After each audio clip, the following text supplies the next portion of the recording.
Hello everyone, welcome to my YouTube channel. मेरा नाम Elizabeth. आज की इस वीडियो में मैं आपको 13 फुली फंडेड स्कॉलरशिप्स के हवाले से गाइड करने वाला। इनमें से कुछ स्कॉलरशिप बैचलर्स और मास्टर्स के लिए है, कुछ स्कॉलरशिप मास्टर्स और पीएचडी के लिए है, और इनमें से कुछ स्कॉलरशिप जो है बैचलर्स, मास्टर्स और पीएचडी प्रोग्राम के लिए। स्टूडेंट्स, अगर आप मेरे यूट्यूब चैनल पे नए आए तो आपको बताता चलूं कि अपॉइंटमेंट्स, एडमिशन, स्कॉलरशिप्स के हवाले से मैं अपने यूट्यूब चैनल पे वीडियोस अपलोड करता रहता हूं। मेरे यूट्यूब चैनल को सब्सक्राइब करें ताकि मेरी हर आने वाली वीडियो आप तक पहुंच सके। स्टूडेंट्स, अगर स्कॉलरशिप्स की बात करें तो है TIGP, जिसको सिंपली ताइवान इंटरनेशनल जो ग्रेजुएट प्रोग्राम कहा जाता है। अगर आप मास्टर्स और पीएचडी के लिए अप्लाई कर रहे हैं तो इस स्कॉलरशिप को आप अवेल कर सकते हैं, इस स्कॉलरशिप के लिए आप अप्लाई कर सकते हैं। यहाँ पे जो रिक्वायरमेंट्स की अगर हम बात करें तो आइल्स आपको नहीं चाहिए, एप्लीकेशन फी आपको नहीं चाहिए, एक्सेप्टेंस लेटर्स आपको नहीं चाहिए। अगर हम बेनिफिट्स की बात करें स्कॉलरशिप की तो स्टूडेंट्स आपको मंथली स्टाइपेंड दिया जाता है जो कि तकरीबन 3 लाख पाकिस्तानी जो है रुपीस होते हैं। उसके साथ हेल्थ इंश्योरेंस आपको प्रोवाइड किया जाता है। एप्लीकेशन फी नहीं होती, ट्यूशन फी आपको प्रोवाइड किया जाता है। डेडलाइन की अगर हम बात करें स्टूडेंट्स तो डेडलाइन सिंपली जो है फेब के महीने में शुरू होता है। लास्ट ईयर जो था फेब के महीने में, फर्स्ट फेब से शुरू हुआ था, तो उस हिसाब से इस साल भी उसी ड्यूरेशन में इसका डेडलाइन हो सकता है। दूसरी स्कॉलरशिप की अगर मैं बात करूं स्टूडेंट्स तो सिंपली हमारे पास CSC जिसको कहा जाता है, जिसका सिंपली हम एब्रिविएशन कर ले तो चाइनीज गवर्नमेंट स्कॉलरशिप जिसको कहा जाता है। ये स्कॉलरशिप बैचलर्स, मास्टर्स और पीएचडी के लिए, अगर आप जो है बैचलर्स के लिए अप्लाई करना चाहते हैं, मास्टर्स के लिए अप्लाई करना चाहते हैं, पीएचडी के लिए अप्लाई करना चाहते हैं, इस स्कॉलरशिप को आप अवेल कर सकते हैं। रिक्वायरमेंट्स की अगर हम बात करें स्टूडेंट्स तो आइट्स यहाँ पे क्या होता है, रिक्वायर्ड नहीं होता है तकरीबन 90% यूनिवर्सिटीज में। Application fee and acceptance letter जो होता है वो वेरी कर रहा होता है यूनिवर्सिटी टू यूनिवर्सिटी। कुछ जो 50% यूनिवर्सिटीज में आपको एप्लीकेशन फी रिक्वायर्ड नहीं होता है, एंड देन आपको एक्सेप्टेंस जो लेटर है वो भी रिक्वायर्ड नहीं होती। एंड देन आपके पास स्टूडेंट्स अगर बेनिफिट्स की बात करें तो ट्यूशन फी आपको प्रोवाइड किया जाएगा, मंथली स्टाइपेंड आपको प्रोवाइड किया जाएगा जो कि 2500 से लेके 3000 RMB जो कि चाइनीज करेंसी होती है बैचलर्स के लिए। देन मास्टर्स के लिए 3000 RMB, देन पीएचडी के लिए 3500 RMB आपको प्रोवाइड किया जाता है। उसके साथ साथ हेल्थ इंश्योरेंस या फिर फ्री एकोमोडेशन भी आपको प्रोवाइड किया जाता है। इसके एप्लीकेशन के बेसिकली 2 मेथड्स होते हैं। एक को कहा जाता है टाइप ए एंड दूसरे को कहा जाता है टाइप बी। टाइप ए वो होता है जिसमें आप क्या करते हैं, HEC के थ्रू क्या करते हैं, अप्लाई करते हैं, जिसमें हेट या फिर USAT जो स्कोर्स होते हैं वो रिक्वायर्ड होते हैं आपको। इसको कहते हैं टाइप ए, जो कि पाकिस्तानी स्टूडेंट मोस्टली अप्लाई करते हैं। दूसरा होता है टाइप बी स्कॉलरशिप, जिसमें डायरेक्ट यूनिवर्सिटी एप्लीकेशन के थ्रू क्या करते हैं, आप अप्लाई कर रहे होते हैं। डेडलाइन की अगर हम बात करें तो यूनिवर्सिटी टू यूनिवर्सिटी वेरी कर रही होती है। टिपिकली ये जो स्टार्ट होता है दिसंबर से अप्रैल मार्च के महीने तक चल रहा होता है, तो आप इस ड्यूरेशन में क्या कर सकते हैं, अपनी जो है एप्लीकेशन फॉर्म्स को सबमिट करना शुरू कर सकते हैं। स्टूडेंट, थर्ड जो स्कॉलरशिप की मैं बात करने वाला हूं उसको सिंपली आंसू स्कॉलरशिप कहा जाता है, जिसमें Alliance of International Science Organization scholarship in China. ये स्कॉलरशिप्स मास्टर्स और पीएचडी के लिए है। रिक्वायरमेंट की अगर हम बात करें तो एप्लीकेशन फी इसमें नहीं चाहिए होता है। देन अगर हम बात करें तो आइल्स भी रिक्वायर्ड नहीं होता। स्टूडेंट्स, बेनिफिट की अगर हम बात करें तो एप्लीकेशन फी आपके पास नहीं है। मंथली स्टाइपेंड आपको प्रोवाइड किया जाएगा जो कि 4000 RMB से लेके जो कि मास्टर्स के लिए 4000 RMB और पीएचडी के लिए 7000 RMB है। हेल्थ इंश्योरेंस आपको प्रोवाइड किया जाएगा, फ्री एकोमोडेशन और ट्रेवल अलाउंसेस आपको प्रोवाइड किए जाएंगे। डेडलाइन उसी तरह जिस तरह जो है CSC में है, फेब के महीने में शुरू होता है, या उसी टाइम ड्यूरेशन में आप क्या कर सकते हैं, अप्लाई कर सकते हैं।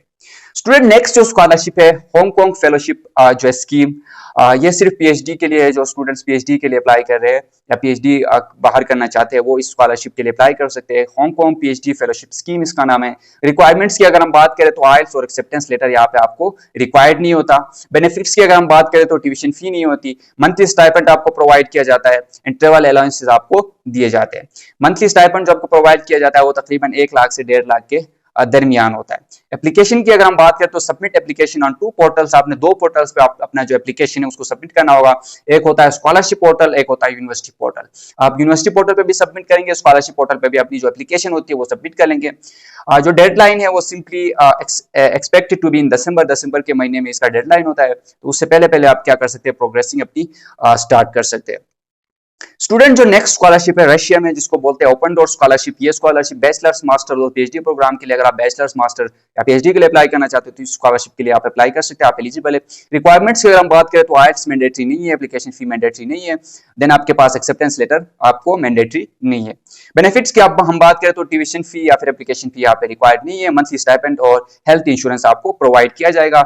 नवंबर के महीने में अमूमन जो है डेडलाइन होता है इसका, लास्ट ईयर 20 नवंबर इसका डेडलाइन था। तो इस साल भी हो सकता है कि इसी टाइम ड्यूरेशन में इसका डेडलाइन हो, तो आप इस तरीके से इसके लिए अप्लाई कर सकते हैं। नेक्स्ट जो स्कॉलरशिप है, जो जापान में इसको मैक्स स्कॉलरशिप कहते हैं, ये स्कॉलरशिप भी बैचलर्स, मास्टर्स और पीएचडी प्रोग्राम के लिए। अगर हम रिक्वायरमेंट की बात करें तो आइल्स आपके लिए रिक्वायर्ड नहीं है, एप्लीकेशन फी या फिर एक्सेप्टेंस लेटर रिक्वायर्ड नहीं है। एज लिमिट यहाँ पे 17 to 25 for bachelors and under 35 for masters and PhD program है। स्टूडेंट्स बेनिफिट की अगर हम बात करें तो एक्सेप्टेंस जो है एप्लीकेशन फी यहाँ पे नहीं है, ट्यूशन फी फ्री है, मंथली स्टाइपेंड आपको प्रोवाइड किया जाएगा जो कि 144,000 जापानीज करेंसी में आपको प्रोवाइड किया जाता है। एकोमोडेशन फ्री है, देन ट्रेवल अलाउंसेस भी आपको प्रोवाइड किए जाते हैं। एप्लीकेशन की हम बात करें तो एम्बेसी ट्रैक होता है जिसमें आपने सिंपली एम्बेसी को अपने डॉक्यूमेंट्स फॉरवर्ड करने होते हैं। तो ये अगर हम डेडलाइन की बात करें तो लास्ट ईयर जो बैचलर्स के लिए जो डेडलाइन थी वो 31 मई थी और मास्टर्स के लिए और पीएचडी के लिए 27 मई थी। तो उस हिसाब से अपने डॉक्यूमेंट्स या फिर अपनी तैयारी कर सकते हैं आप। स्टूडेंट्स जो नेक्स्ट स्कॉलरशिप की मैं बात करने वाला हूँ दैट इज तुर्किश स्कॉलरशिप, जो कि जिसको हम कहते हैं बुर्साली स्कॉलरशिप। ये भी मास्टर्स, बैचलर्स और पीएचडी प्रोग्राम के लिए आप अगर आप अप्लाई करना चाहते हैं तो आप एलिजिबल है। रिक्वायरमेंट्स की अगर हम बात करें तो आइल्स यहाँ पे रिक्वायर्ड नहीं है, एप्लीकेशन फी नहीं है, देन एक्सेप्टेंस लेटर भी आपको रिक्वायर्ड नहीं होता। अगर आपके पास एक्सेप्टेंस लेटर होता है तो फिर आपका प्रोफाइल थोड़ा स्ट्रॉन्ग बनता है, लेकिन आपको एक्सेप्टेंस लेटर नहीं होता है तो आप अप्लाई कर सकते हैं। एकेडमिक रिक्वायरमेंट्स की अगर मैं बात करूं तो 70% आपका बैचलर्स, 75% आपका मास्टर्स और 90% आपके मेडिकल फील्ड के लिए होना चाहिए। एज लिमिट की बात करूं तो under 21 for bachelors, under 30 for master and under 35 for PhD. ये आपके एज लिमिट है। इस ब्रैकेट में अगर आप एज फॉल कर रही है तो आप इस स्कॉलरशिप से फायदा हासिल कर सकते हैं। फुली फंडेड है, ट्यूशन फी आपको प्रोवाइड किया जाता है, मंथली स्टाइपेंड आपको प्रोवाइड किया जाएगा। फेब के महीने में अमूमन क्या होता है, डेडलाइन होता है, तो आप इस स्कॉलरशिप के लिए अप्लाई कर सकते हैं। जो नेक्स्ट स्कॉलरशिप है जो सिंपली है ग्लोबल कोरिया स्कॉलरशिप, जिसको GKS कहा जाता है। अगर आप GKS के नाम से गूगल पे सर्च करेंगे तो इस स्कॉलरशिप की डिटेल्स आपके सामने आ जाएगी। ये स्कॉलरशिप मास्टर्स और पीएचडी प्रोग्राम के लिए। रिक्वायरमेंट्स की अगर मैं बात करूं स्टूडेंट्स, आइल्स रिक्वायर्ड नहीं है, एक्सेप्टेंस लेटर रिक्वायर्ड नहीं है। कुछ ये होता है कि अगर आपको एडमिशन दिया जाता है यूनिवर्सिटी से तो विद इन 6 मंथ्स आपने क्या करना होता है, आइल्स वहां पे उस यूनिवर्सिटी में प्रोवाइड करना होता है। लेकिन स्टार्टिंग में आपको आइल्स नहीं चाहिए, लेकिन आपका एडमिशन होता है, आपको तमाम चीजें स्कॉलरशिप आपको मिलती है, तो आपने 6 महीने के अंदर अंदर जो अपना आइल्स सर्टिफिकेट है वो प्रोवाइड करना होता है। एज की अगर हम बात करें या फिर जीपीए की अगर हम बात करें तो एज आपका 40 से जो है बिलो होना चाहिए, बहुत मास्टर एंड पीएचडी के लिए। जीपीए आपका 2.6 होना चाहिए 4 में से, और 3.23 80% मिनिमम पीएचडी के लिए ये रिक्वायर्ड है। स्टूडेंट्स बेनिफिट की अगर हम बात करें तो आपको ट्यूशन फी, एप्लीकेशन फी यहाँ पे नहीं चाहिए होता। मंथली स्टाइपेंड आपको प्रोवाइड किया जाता है जो कि 1,50,000 होते हैं अप्रोक्सीमेटली, एंड ट्रेवल अलाउंसेस भी आपको प्रोवाइड किए जाते हैं। यहाँ पे भी अगेन एम्बेसी ट्रैक या फिर यूनिवर्सिटी ट्रैक आपका क्या होता है, स्कॉलरशिप के जो एम्बेसी ट्रैक करती है और आपको स्कॉलरशिप प्रोवाइड करती है। कैनबी स्कॉलरशिप अगला स्कॉलरशिप है जो कि इंडोनेशिया का स्कॉलरशिप है। ये बैचलर्स, मास्टर और पीएचडी प्रोग्राम के लिए, अगर आप मास्टर्स, बैचलर और पीएचडी के लिए अप्लाई कर रहे हैं तो आप इस स्कॉलरशिप के लिए अप्लाई कर सकते हैं। रिक्वायरमेंट्स की अगर मैं बात करूं तो यहाँ पे आइल्स और एक्सेप्टेंस लेटर मैंडेटरी नहीं है, एप्लीकेशन फी नहीं है। Recommendation from embassy is crucial. अगर आपको एम्बेसी रिकमेंड करती है, आप डॉक्यूमेंट्स एम्बेसी में सबमिट करते हैं, एम्बेसी आपको क्या करती है, रिकमेंड करती है, तो आपको यूनिवर्सिटी भी रिकमेंड करेगी, क्योंकि जो एम्बेसी की जो रिकमेंडेशन है वो यहाँ पे क्रूशियल है।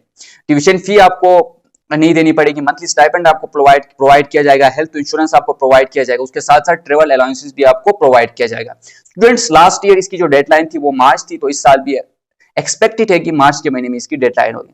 अगला जो स्कॉलरशिप है कजाकिस्तान गवर्नमेंट स्कॉलरशिप है। ये स्कॉलरशिप बैचलर्स, मास्टर और पीएचडी प्रोग्राम के लिए। यहाँ पे रिक्वायरमेंट की अगर मैं बात करूँ तो आइल्स रिक्वायर्ड नहीं है, एप्लीकेशन फी रिक्वायर्ड नहीं है, आपको कोई एप्लीकेशन फी पे करने की जरूरत नहीं है, एक्सेप्टेंस लेटर रिक्वायर्ड नहीं है।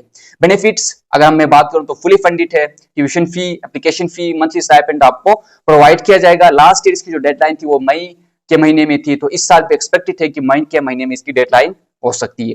स्टूडेंट्स अगला जो स्कॉलरशिप है that is from south Korea, जिसको सिंपली GIST स्कॉलरशिप कहा जाता है, जो कि साउथ कोरिया प्रोवाइड कर रही है। लेवल है इसका मास्टर्स और पीएचडी प्रोग्राम के लिए। अगर आप अप्लाई करना चाहते हैं तो इस स्कॉलरशिप के लिए आप एलिजिबल है। रिक्वायरमेंट्स की अगर मैं बात करूं तो एप्लीकेशन फी रिक्वायर्ड नहीं है, आइल्स या फिर एक्सेप्टेंस लेटर भी रिक्वायर्ड नहीं है। बट यहाँ पे क्या होता है, अगर आपको यूनिवर्सिटी रिकमेंड करती है, एडमिशन दे देती है, तो विद इन 6 मंथ्स आपने आइल्स वहां पे प्रोवाइड करना पड़ेगा। मंथली स्टाइपेंड आपको प्रोवाइड किया जाएगा, हेल्थ इंश्योरेंस आपको प्रोवाइड किया जाएगा, एंड एकोमोडेशन आपको प्रोवाइड किया जाएगा। इस स्कॉलरशिप के 2 इंटेक्स होते हैं। एक इंटेक होता है आपका मार्च इंटेक कहते हैं, एक होता है सितंबर इंटेक। जो मार्च इंटेक होता है जिसकी डेडलाइन अराउंड अक्टूबर के महीने तक होती है, और जो सितंबर इंटेक होता है उसकी अप्रैल के महीने तक इसकी अमूमन डेडलाइन होती है। अगला जो स्कॉलरशिप है, बहुत सारे स्टूडेंट स्कॉलरशिप के लिए अप्लाई भी करते हैं। इटालियन यूनिवर्सिटी की स्कॉलरशिप्स होती है। ये scholarship master and PhD program के लिए होती है। स्पेशली अगर आप पीएचडी प्रोग्राम के लिए अप्लाई करें तो यहाँ पे आपको बहुत ज्यादा फैसिलिटेट किया जाएगा। रिक्वायरमेंट्स अगर हम बात करें तो हर यूनिवर्सिटी की अपनी अपनी अलग रिक्वायरमेंट होती है, फुली फंडेड होती है, तमाम चीजें आपको प्रोवाइड की जाएंगी। अगला जो स्कॉलरशिप है वो रोमानिया गवर्नमेंट जो स्कॉलरशिप प्रोवाइड करती है, उसको सिंपली रोमानिया गवर्नमेंट स्कॉलरशिप के नाम से जाना जाता है। ये भी आपके पास बैचलर्स, मास्टर्स और पीएचडी प्रोग्राम के लिए अगर आप अप्लाई कर रहे हैं तो आप सिंपली एलिजिबल है। रिक्वायरमेंट्स की अगर मैं बात करूं तो आईएलटीएस या फिर जो एप्लीकेशन फी है वो रिक्वायर्ड नहीं है। सीजीपीए आपको 7 आउट ऑफ 10 होना चाहिए, जो कि इक्विवेलेंट होता है 70% के। आपकी जो जीपीए होती है वो 4 आउट ऑफ 4 होती है पाकिस्तानी इसकी, तो आप उसको कन्वर्ट कर सकते हैं। Medical programs are generally not offer, medical program जो भी होते हैं वो जनरली ऑफर नहीं होते। मंथली स्टाइपेंड आपको प्रोवाइड किया जाएगा, जो यूनिवर्सिटी टू यूनिवर्सिटी या सिटी टू सिटी क्या कर रही होती है, वेरी कर रही होती है। एप्लीकेशन फी, ट्यूशन फी कोई यहाँ पे आपको चार्ज नहीं किया जाएगा। फ्री अकोमोडेशन और हेल्थ इंश्योरेंस आपको क्या किया जाएगा, प्रोवाइड किया जाएगा। लास्ट ईयर इसकी जो डेडलाइन थी वो मार्च के 12 को इसकी डेडलाइन थी। इस साल भी एक्सपेक्टेड है कि मार्च के महीने में इसकी डेडलाइन हो सकती है। तो स्टूडेंट्स ये 13 ऐसे स्कॉलरशिप थे जिनके लिए आप अप्लाई कर सकते हैं। विदाउट आइल्स आप अप्लाई कर सकते हैं, आपको विदाउट एप्लीकेशन फी आप अप्लाई कर सकते हैं। एंड यहाँ पे आपको कोई चार्जेस नहीं होंगे, सिंपली आपने अप्लाई करना है, अपने डॉक्यूमेंट्स की प्रिपरेशन करनी है, आप सिंपली क्या कर सकते हैं, स्कॉलरशिप अवेल कर सकते हैं। ये स्कॉलरशिप अवेल करना बहुत ही मुश्किल काम है, लेकिन अगर आपकी जीपीए, आपकी जो भी डॉक्यूमेंट्स है वो सही तरीके से आप तैयार करते हैं तो आप इस स्कॉलरशिप को अवेल कर सकते हैं। Student, thank you so much for watching this video.